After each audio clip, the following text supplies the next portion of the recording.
Rekan-rekan, apa kabar? Salam bugar cukup ya. Semoga rekan-rekan hari ini bugar cukup. Oke? Ya, suatu hari saya jalan-jalan dan ketemu seorang anak yang lagi menunduk. Kemudian karena saya kenal dia, saya sapa dan tidak antusias. Lalu saya coba ajak ke dia ngobrol, yang intinya adalah bahwa dia lagi sebel dengan kedua orang tuanya.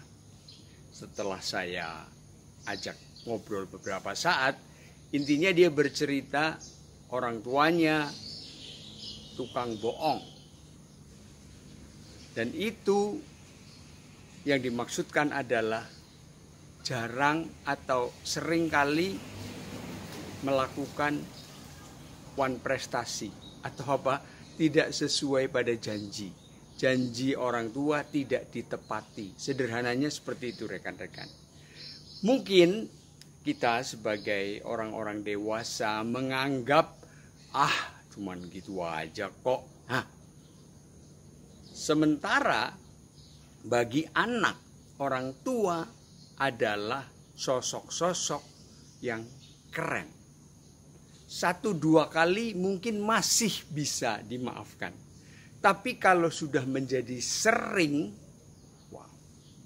itu yang seringkali sebenarnya kejadian-kejadian kenapa kok anak jadi susah untuk diajak komunikasi. Kalau diperhatikan para ahli meneliti, itu tidak mungkin tiba-tiba. Tetapi itu tumpukan, akumulasi dari kekecewaan.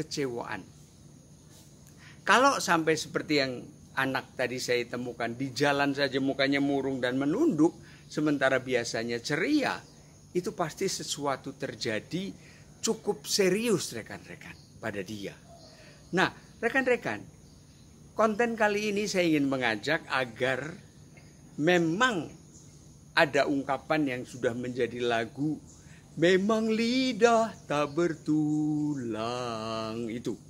Seolah-olah kalau kita mendengar lagu itu enak, indah, nikmat. Tetapi kalau dicermati, lagu itu bermakna sangat bagus. Artinya apa? Tepatilah janji. Sekali lagi, kebanyakan orang memandang muka. Maksudnya apa? Kalau kepada mereka yang dirasa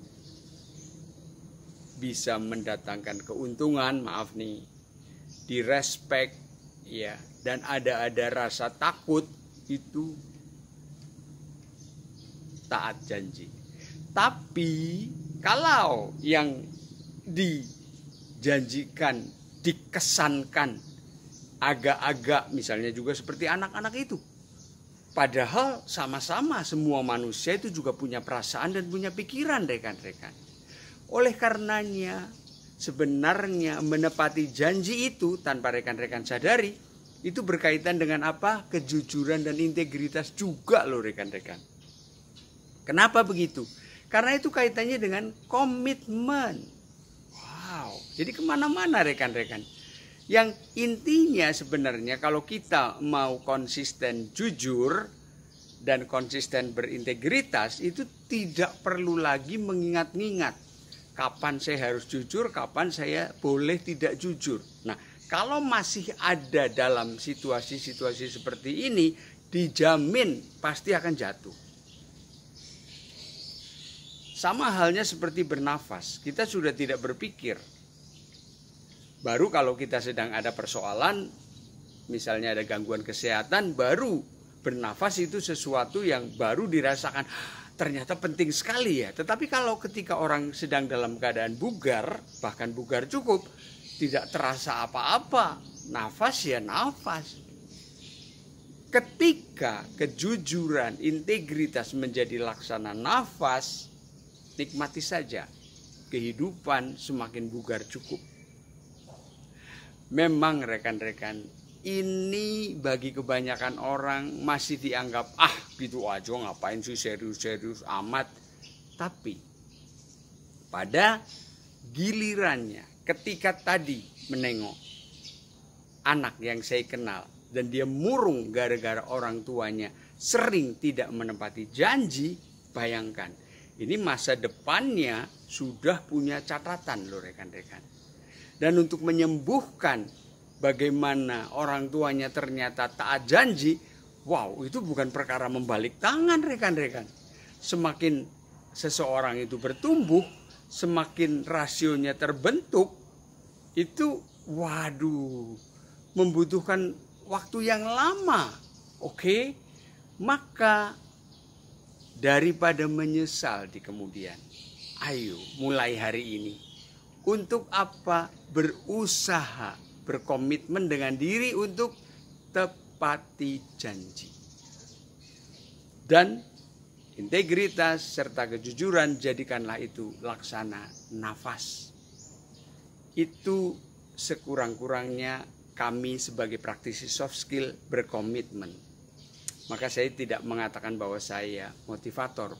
Saya bukan motivator, tapi praktisi soft skill. Dan soft skill sebagaimana rekan-rekan sudah pahami, tulisannya SOFSKIL itu adalah manusia seutuhnya. Manusia yang baik dan benar. Itu tujuan kami. Atau kami sudah berusaha menjadinya, atau sedang kami usahakan, atau akan kami lakukan. Itu hal-hal yang terus dengan komitmen kami jalankan hari demi hari. Tentu ada dinamika, tetapi yakin ketika ada integritas dan kejujuran, laksana nafas itu membuat kehidupan kita dijamin akan bugar cukup. Begitu rekan-rekan, kalau suka video ini silahkan di like. Kalau dirasa ini perlu silahkan di forward. Dan terima kasih yang sudah subscribe, dan yang belum saya undang untuk subscribe supaya mendapatkan video-video yang baik dan bermanfaat dari kami. Terima kasih ya rekan-rekan. Saatnya mendengarkan suara hati.